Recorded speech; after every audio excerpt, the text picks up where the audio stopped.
प्रथम वर्ष संस्कृत का द्वितीय प्रश्न पत्र। हितोपदेश में हम वृद्ध व्याघ्र और पथिक की कथा पढ़ रहे हैं। जब पथिक लोभवश कीचड़ में उतर जाता है वह स्वर्ण कंगन लेने के लिए, फिर उसके मन में यह विचार आता है। वो कहता है, तन्मया भद्रम न कृतम यदत्र मारात्मके विश्वास। मैंने भद्र कल्याणकारी कार्य नहीं किया। यदत्र, जो मैंने यहाँ इस मारात्मक यानी हिंसक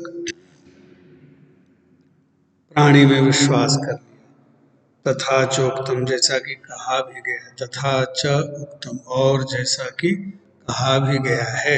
क्या कहा गया है? नदीनाम शस्त्रपाणीनाम नखिनाम श्रृंगिणाम च विश्वासो नैव कर्तव्यः स्त्रीषु राजकुलेषु च। नीति का वाक्य है कि नदियों का, नदी नाम षष्ठी वचन है, शस्त्र पाणी नाम, जिसके पाण यानी हाथ में शस्त्र हो, जिसके हाथ में हथियार हो, शस्त्र हो, ऐसे व्यक्तियों का, नदियों का, नखिना, जिसके नाखून हो, नाखून वाले प्राणी जो होते हैं, तथा श्रृंगिणाम, तथा जिनकी सींगें हो, ऐसे प्राणियों का, स्त्रीषु, स्त्रियों में, राजकुलेषु, और राजकुलों में, विश्वास एवं नैव कर्तव्य, विश्वास कभी नहीं करना चाहिए। किन किन में? नदियों में, जिनके हाथ में शस्त्र है उनमें, जिनके नाखून हैं, जिनकी सींगें हैं, जो स्त्रियां हैं या जो राजकुल में हैं, इनका कभी भी विश्वास नहीं करना चाहिए।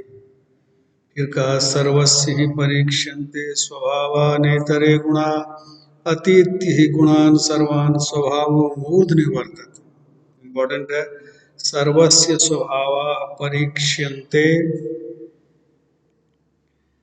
इतरे गुणान, सभी लोगों के स्वभाव की ही परीक्षा की जाती है, अन्य गुणों की नहीं। इतरे गुणा न परीक्षन्ते ही सर्वान गुणान अतीत्य ही, मतलब क्योंकि सर्वान गुणान अतीत्य, सभी गुणों को पार करके स्वभावो मूर्धनि वर्तते, स्वभाव ही ऐसा है जो मस्तक पर विराजमान रहता है। यानी सबसे बड़ी चीज स्वभाव है। प्राणी का स्वभाव हमें परख करके उस तरह से ही व्यवहार करना चाहिए, क्योंकि उसके अन्य गुणों की परीक्षा नहीं की जाती, केवल स्वभाव की परीक्षा करके ही उसके साथ व्यवहार और बर्ताव किया जाता है। वो सोच रहा है पथिक, और क्या सोच रहा है? सही गगन विहारी कलमश ध्वंसकारी 10 शतकर धारी ज्योतिषाम मध्यचारी विदुरपि विधि योगात ग्रस्यते रावणा असौ लिखितमपि ललाटे प्रोजितुम कह समर्था।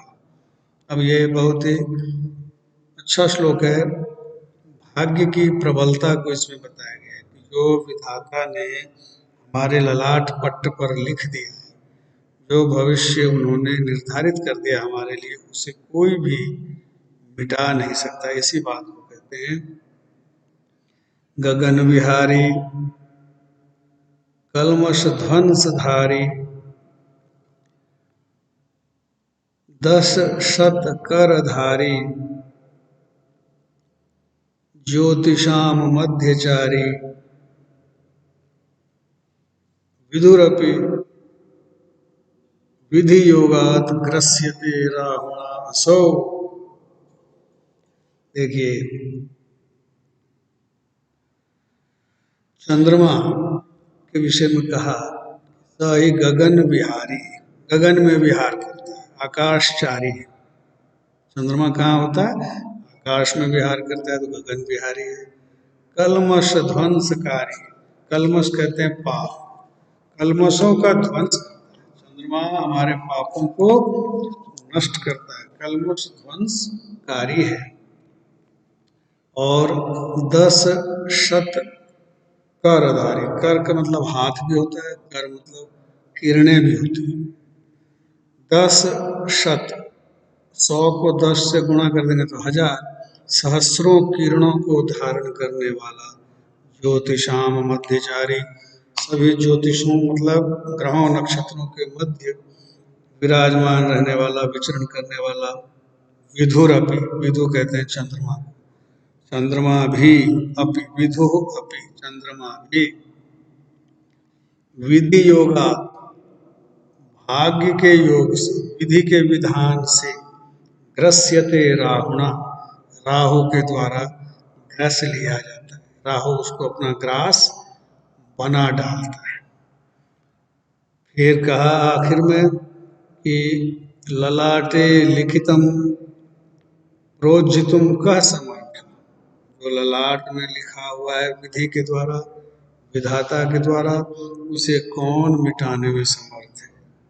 कोई नहीं मिटा सकता। जो चंद्रमा गगन में विहार करता है, जिसके दर्शन से पापों का नाश होता है, जो सभी ग्रहों नक्षत्रों में प्रमुख स्थान रखता है, जिसके पास हजारों किरणें हैं, ऐसा चंद्रमा भी भाग्य के वश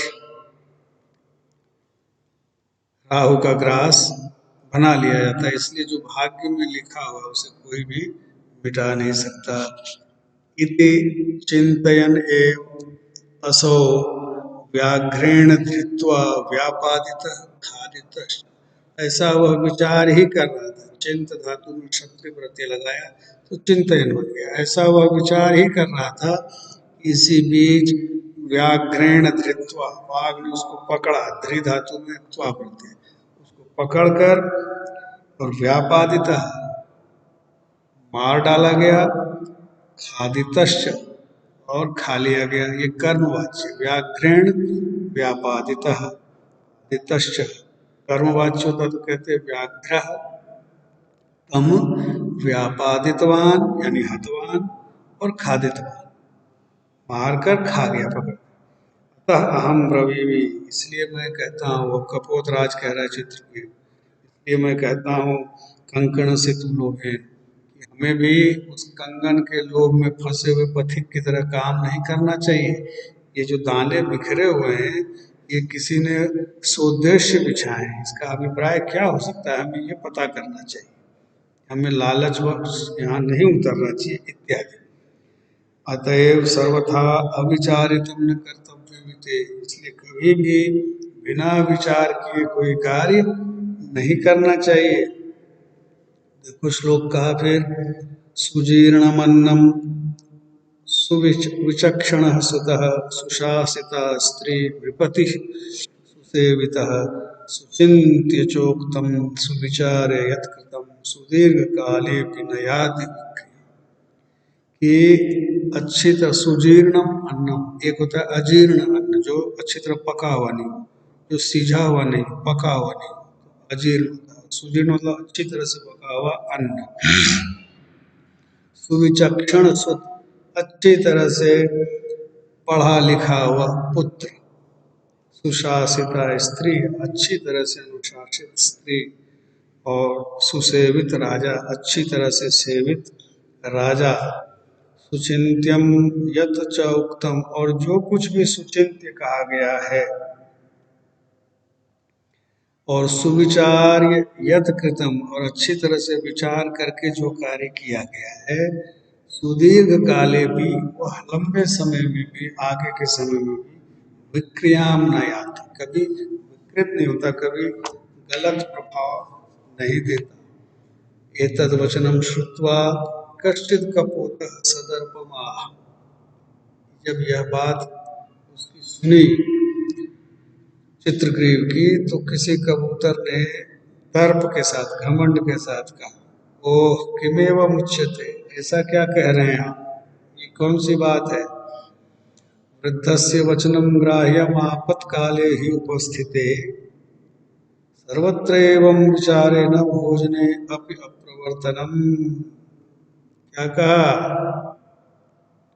कि वृद्ध के वचन, बूढ़े लोगों की बातें केवल आपातकाल में, विपत्ति में ही विचार करने योग्य होते हैं, सर्वत्र एवं विचारे तो अगर हम हर जगह उनकी सलाह मानने लगे तो भोजने अपनी अप्रवर्तन, तो हमें भोजन करने में भी समस्या होगी, भोजन भी नहीं मिलेगा, वो तो हमेशा मना करेंगे। इसलिए वृद्ध व्यक्तियों की बात सब स्थलों में नहीं माननी चाहिए, केवल विपत्ति के समय ही वृद्धों की सलाह मानी जानी चाहिए।